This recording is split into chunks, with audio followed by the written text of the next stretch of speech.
Well, Rob, in a weekend, as you stated, of tremendous basketball, and not only tremendous games, Golden State, Houston, Denver, Portland, but also big news. The Lakers hiring Frank Vogel to just about everyone's surprise as their head coach.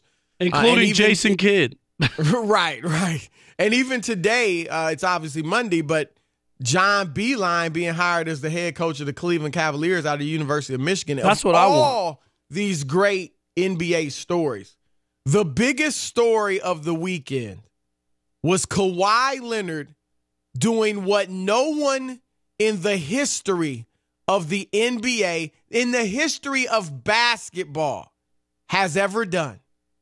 And that was to hit a buzzer-beating, game-winning shot in Game 7. Had never been done, Rob. I don't know if you knew that. I believe that. I mean, that moment like that doesn't happen. And you know when you're watching it, you know what I mean? You know you've just seen something that you don't see. I've been watching sports forever. You know what I mean? And I don't remember recalling seeing that. Not to win it at the buzzer in a Game 7 to move on or final. You know what I mean? To move on. And the bounce, the fact that it bounced 4 times off the rim just made it even better. And rims are always crazy. You never know. But that was you rarely see a bounce like that. Not that you know many. What I mean? Right, oh but my God. Let's hear how it sounded on radio. Raptors, here we go. They get it to Leonard. Drives right. Down to the baseline. Fall away for the win. Got it! Kawhi Leonard's shot went up in the air. It hit the rim. It bounced on the rim before going through the bucket. Toronto wins 92-90. It's on to Milwaukee and the Eastern Conference Final. You could even hear, that was the Raptors radio network, Chris, and you could even hear the mics are so good. Did you not hear the ball bouncing on the rim? Yeah. I heard it. Yep. That's how good it is. I mean, that's an incredible shot. It was truly incredible. And look, the biggest moment in Toronto Raptors franchise history. And it's a franchise that I know they've been to the conference finals before and it's been ugly, but this was the greatest moment they've ever had. Vince Carter didn't give these moments. Tracy McGrady didn't give these types of moments. Chris Bosh didn't give these moments. DeMar DeRozan. Kawhi Leonard. Masai Ujiri, the president of the Raptors, was in tears. And I'm sure he wasn't the only one. That crowd, I've been there for a playoff game. It is raucous. And it was rocking yesterday. You saw Kawhi, how emotional he was. He even admitted he's never been that emotional on the court. We know how he usually acts. Very somber, very sullen, never shows emotion. For him to get like that, the first thought a lot of people had, Rob, was that's the type of moment that will make it incredibly hard for him to leave Toronto. What do you think about that? I don't know. I think it's still premature. I mean, the euphoria of it, I get it, Chris, in the moment. But if they go to the next round and get wiped out by Milwaukee in 4 or 5, that happy feeling, not that you'll ever forget making a shot like that, being the first guy to ever make that shot, but I'm not so sure that that's going to be like, oh, well, I can't leave Toronto now because I made that shot. I'm not convinced that yet. Now, if they go on to get to the NBA Finals and maybe even win it, then I think things are totally different. But I will say this. Kawhi is why you should believe in the Raptors, because all the way and all along, Chris, that was the reason why I picked them before the season. We both did before the season started. I know you like Milwaukee a little bit better now, but we both picked Toronto, and it was because of Kawhi. I just said that's the guy. You know what, Chris? Yep. He's been there, done that, been in big moments. I love the whole idea. 2 guys were on him. He wasn't looking to pass the ball to anybody. He was going to put the shot up. He was going to put that shot up, and he made it. Well, he put up plenty of shots, 39 to be exact. But that was a Dominique Wilkins, right? 41 points on 39 shots. That's not that impressive. But look, that's one of those games where numbers do lie. I mean, I don't look at that as a negative. Nobody else wanted to shoot. Well, see, and that's where I go to two of your points. Number one, when we talked about, is that the type of moment? And I get it because I'm with you. Like, it's only the second round. I wholeheartedly agree. If they go and Milwaukee wipes them out in 4 or 5, right, an easy 6 or whatever, then all that's washed away, all those good feelings. Yeah, you remember it historically, but the great vibes and feelings that would keep you there are gone. If they, but watching that game, I was like a roller coaster in that regard of, wow, how's this going to affect Kawhi's future? In the second half, as you mentioned, everybody was, other than Kawhi, it looked like everybody else was afraid. That's what happens in Game 7. Right. People don't want to shoot. They're not looking for the ball, Chris. You've covered the NBA for a long time. You can tell who the guys who want to play and other guys who don't want to grasp the moment. No question. Am I right? It just no question. It's and obvious. To a man, they seem to be afraid of the stage, and that except Kawhi, they were going to him. That's one reason he took so many shots, because nobody else would put it up. But I was watching that and I was thinking, this is why he needs to leave, or this is why he will leave. Nobody else is stepping up or even trying. They look scared. And then he hits the shot, and the first thing is, wow, look at that reaction.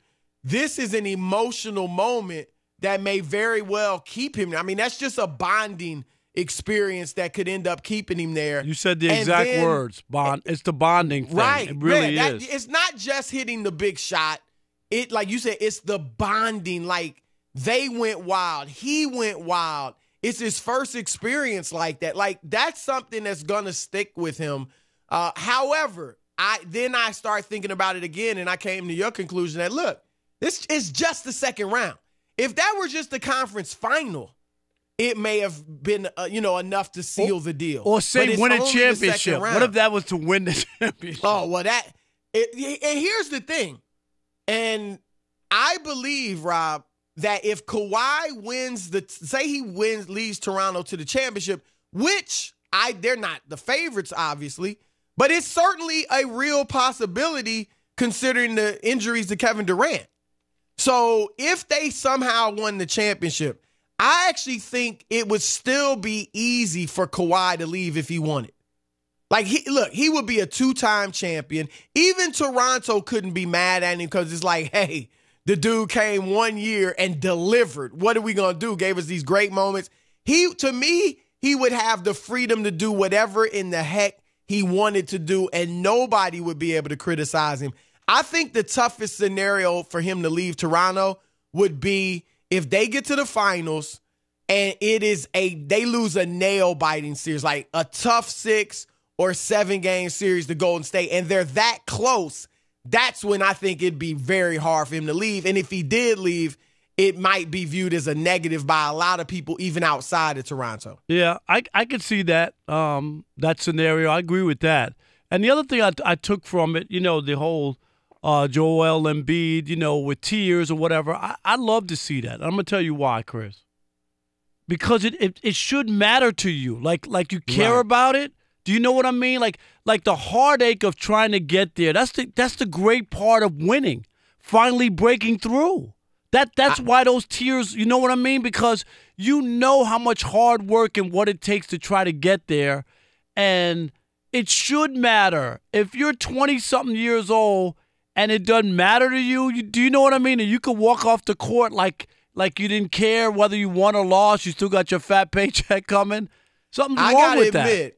I got to admit, I am surprised to hear player hater number 1. I'm telling you, though. Say that. I'm dead serious. I'm surprised, but I agree with you wholeheartedly. I liked it. That's the first time in his career. Now, maybe I missed something. I'm not saying I have the definitive say on this, but that's the first time in his career that I've seen real, solid, undisputable truth that he cares. Right. That this is really important to him. And Rob, I loved it. I didn't, the optics of crying on Marc Gasol's shoulder, that's not great looking, but I'm not going to kill him for that because he was just emotional. But I liked it because the pain he felt clearly. Yes. That's the type of pain that should this summer lead him to change his diet, lead him to improve his work ethic, and lead him to shed about 20 to 25 pounds. And if he does those things, Rob, he's going to come back a monster. And if you're a 76ers fan, you should love that. No question. It cares. It matters to him. It does matter. I'd much rather that than somebody to be sitting up there like, hey. Whatever. I'm still cashing my check no matter what, whether we won or lost. And there are those guys. Yep. No doubt. No doubt. So, and finally, I'll say this about that game, Rob. I felt in this series, really, to me, beyond the great game he had yesterday, this was a coming out party for Kawhi Leonard. Because, look, we all knew he was a great player in San Antonio and all that. But when you shine in San Antonio, particularly if you're like an unballyhooed player, like he came out of San Diego State, and, he was a first-round pick, but, not many people, not a big name. People didn't know that he was going to be this kind of player. And I had no idea. As he improves, a lot of people give Greg Popovich and that Spurs system a lot of the credit. And, they deserve some of that because of their success. Maybe a little bit too much. Right. And that's my thing. Like, I think there are people that were wondering, he's, is he just doing it in San Antonio? Can he really carry a team by himself? He showed you in this series, look, I'm the real deal. And I think this was not only a great game-winning shot, but a coming-out party for him through this entire series. And here's another thing. One last thing. Remember, they had the great record without him when he didn't play this year. Go look it up. Go Google it. They had a great record without Kawhi Leonard. You tell me in a Game 7 you don't want Kawhi Leonard and they play better without, please. They wouldn't have got to Game 6 without Kawhi Leonard. That's what I'm saying. Series. So sometimes when you see that, you know what I mean? They do. Sometimes numbers lie. And those are all those analytical numbers too, so... All right, 877-99 on Fox, 877-996-6369. Your turn to weigh in on the great weekend of Kawhi Leonard. Did the way Game 7 played out help or hurt the Raptors' chances of keeping Kawhi in Toronto this summer? All right, you ready, Chris? Let's start with Jamal in Memphis. You're on the Odd Couple, Fox Sports Radio. What's up, Jamal? You already know it's all good, man. Good to be on the show. Y'all, I think Kawhi going to stay. I think he going to leave no matter what the season, regardless, because he don't want to be there. You know what I'm saying? He just using this season to solidify himself and move on. That's like Chris be saying, I think whatever he do, he just showing that to everybody to make them, know who he is, because he is dominant, and that's going to be wherever he is. But I do think he's still going to L.A., and I'm not talking about the Clippers. Rod, stop hating on LeBron. Stop. Rod, stop hating on LeBron. I don't think the Lakers are out of it, but I think they're in third place right now. He's going to see that he needs help. The Raptors and the Clippers are similar. They got good players, but they're going to need another star. He's not going to go there and get put out in the second or third round. LeBron, everybody's not Paul George. Somebody won't help. They smart. They know where to go, where somebody's going to play on the team and be a team player. Jamal, I remember you said the same thing about Paul George, and now you're saying, I remember that. You said the same thing. Oh, Paul George is coming to the Lakers, and then what happened? Oh, I'm sorry. Well, I do think he makes some sense when he says Toronto and the Clippers are similar. I think the Clippers will be Toronto West if Kawhi leaves. I don't disagree with that. One difference I'll say, and look, we'll see what Toronto does in this next round. They're supporting cast. But the Clippers players, and I don't want to say the Raptors don't have heart, but they look like they were lacking in the heart department and the courage department for the second half of yesterday's game. I don't see that in the Clippers. Pat Beverly, Lou Williams, Montrezl Harrell. Those guys are all monsters. Right, They're exactly. monsters. So that's the difference. And if Kawhi thinks about legacy, I know he thinks he's good enough to go to the Clippers and win a championship. And that would, as much as winning a championship anywhere matters, to do it in the Clippers by yourself, so to speak, as the lone superstar versus doing it with LeBron, there's no question which one would mean more for his legacy. But I'm still not convinced or not sure yet. I think the playoffs will have a little bit to do with it. Not a lot, a little bit, and we'll see what happens. What about Julian in West Virginia? You're on the Odd Couple, Fox Sports Radio. Hey, how y'all doing, fellas? Doing What's great. happening? Hey, Chris, I got to give you your props. You one motivational speaker. You got on Toronto, had all of Canada in their feelings. They didn't kind of turn around. And then you got on the Bucks, and they won. Man, don't give Chris credit. Julian, stop it. Hey, Iowa Sam, rack No, him. Chris is working. Julian, call up anytime you want. Chris is working the board, but let me tell you, Julian. Yeah, ask Chris about his OKC going to the Western Conference Finals. See how he has to go to the first round. What? I mean, look, you had Denver going to the conference finals. I did not. You had Stop Brooklyn it. beating Stop Philly. it. So let's not go back. You've had time. more misses than I have. You have. Yes, you have. How? You had Brooklyn. I just had Brooklyn. That's the only one I missed Brooklyn makes on. up for all the other stop misses I had. Go ahead, Julian. Please. Julian, good. I'm going to say. Julian's a smart guy. Go ahead. I think it makes it easier for him to go because, I mean, he had to do everything, offense and defense. And the moment Kawhi goes to the bench, it's almost like LeBron his last year in Cleveland. Like he just ain't really got too much help there. Nah, it was bad. And look, Marc Gasol. Thanks for the call, Julian. Has had a very good career. Pascal Siakam is on the rise. You know, Kyle Lowry's had his playoff struggle, so that's not surprising. But Serge Ibaka stepped up, but he was about the only one yesterday. They got to deliver against Milwaukee, not only to try to win the series, but to show Kawhi that they're worthy of keeping him. All right, let's squeeze one more in, Chris. What about Dex in the Bay Area? You're on the Odd Couple, Fox Sports Radio. What's up, Dex? What's up, Chris and Rob? This is the NBA connoisseur. Let me just put it to you straight like it is. Kawhi has already made up his mind. He's going to be leaving. That's no big thing. But I have a question for both of you guys. Why didn't the NBA, the officials, go back and review that last possession to make sure, one, that the clock started when it should have on those last 4.2 seconds? Because when I did it, it was almost 5 seconds before Kawhi released the ball. Why did they let the players walk off the floor without reviewing it? You guys got an answer for me? Thanks. I don't have an answer on that.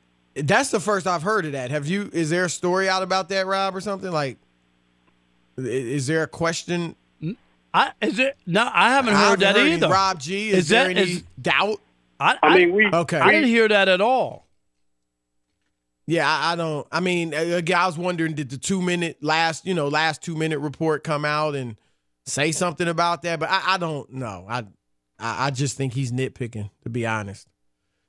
All right. Well, it was a great weekend for Kawhi and a not so great weekend for another superstar, the guy that Rob Parker thinks is the best player in the world right now.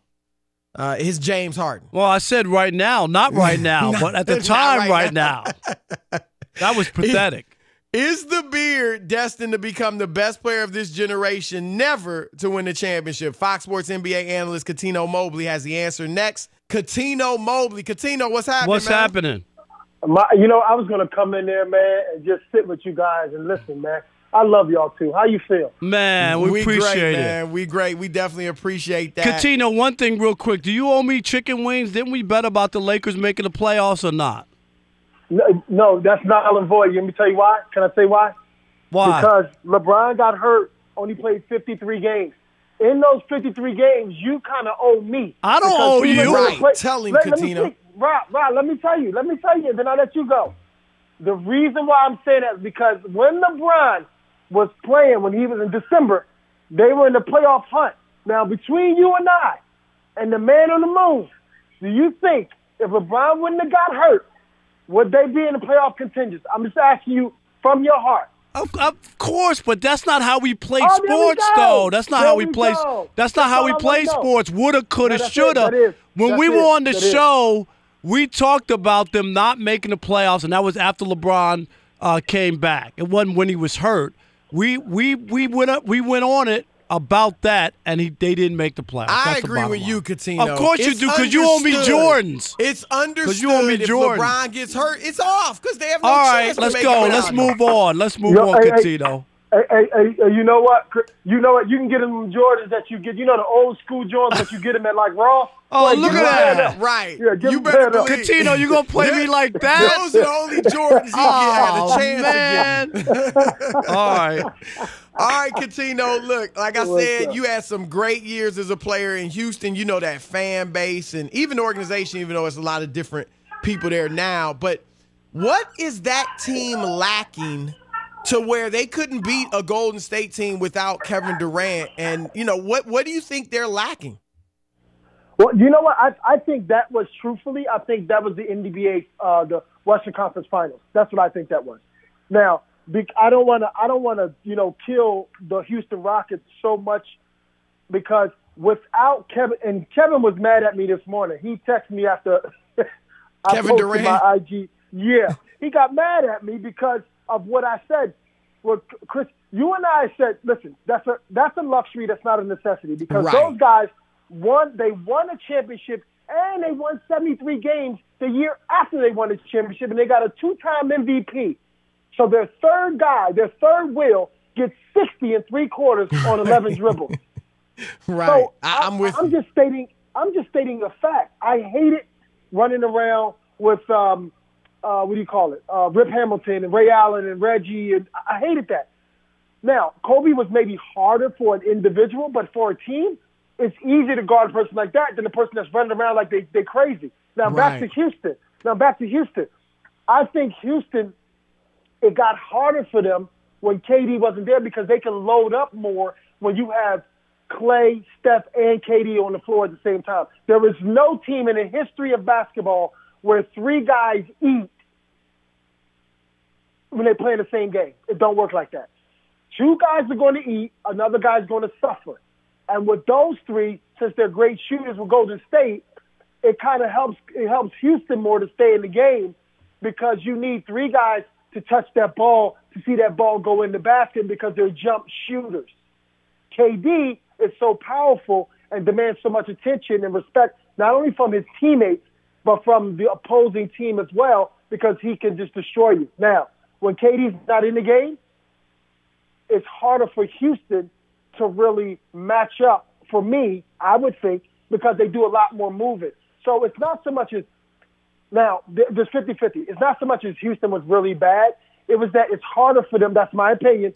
And when you're dealing with a one-on-one team like a Houston, it's easy to guard you. But wait a minute, Cuttino. I gotta respectfully disagree. I think you're being way soft on Houston. I think they're total frauds. I mean, and this was to me Exhibit A of frauddom. And I'm talking about Maury D'Antoni, who can't win a big game, to save his life, couldn't do it in Phoenix, to Harden, to Chris Paul. You mean to tell me that after they lose a player like KD, they can't win that game and then come home and can't extend the series to a 7th game, and you're telling me that because KD's out, it's harder for them to do what they were supposed to do? This is not just about this year. That organization and those players and that coach and GM can't get it done. They're frauds. They're not winning anything. Chris Broussard said it right. They're going to wind up being the Sacramento Kings that had Chris Webber and all those guys that could never win. If they couldn't beat Golden State without KD, they're not winning jack. I cannot accept what you just said. No, okay, so listen, that's okay. We can agree to disagree, but my point I'm trying to make is if you have Chris Paul, James Harden deferred a little bit more, not saying a lot, last year when Chris Paul first came in. So Chris Paul had more of a rhythm. So then during that course of the end of that year, they kind of played off of each other. It wasn't James Harden dominating. When Chris Paul got hurt this year in the beginning, and they were in 14th place, and James Harden drove them all the way. And after December, I think Houston had the 2nd-best record, and James Harden was averaging 40. It's kind of hard to go back to a normal, you play with it 50% of the time, I play with it 50% of the time, and we live with those results. You got to go what made you guys successful this year. So it kind of threw Chris off. Yes, Chris is getting older. Yes, I'm not a fan of D'Antoni's offense towards the playoffs. You're right about that. But all I'm saying is when you have a steady diet throughout the year, you're playing different teams. The steady diet in the playoffs is the same team you have to play. You have to beat 4 times in a 7-game series. That's a lot harder to scout when you got guys moving around crazy. Now, when you're dealing with Golden State, because they could have did that to any other team, but when you're dealing with Golden State, everybody's acting like Stephen Curry is not that guy. Stephen Curry is that guy.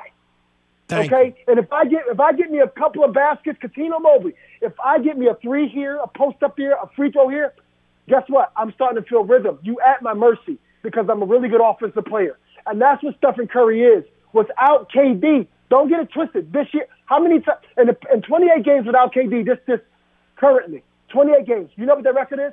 27-1. Yeah, and Toronto Rob, was better. I'm right here because Toronto was also better without Kawhi Leonard. But go look it up. Go look it up, Cuttino. He was They were better without Kawhi Leonard. I'm not buying that. Golden State's record includes playoff games. I'm not buying against that. Houston. You can say whatever you want about the Warriors and Steph Curry, and I respect that.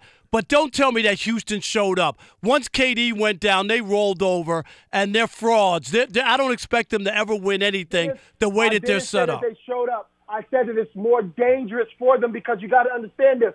Their scouting records, their scouting is about if KD, Clay, and Steph are in the game, which majority of the year they were together. Their scouting records wasn't, you know what, it's just Steph and Clay. When the last time we seen just Steph and Clay in a playoff series? That was 3-4 years ago.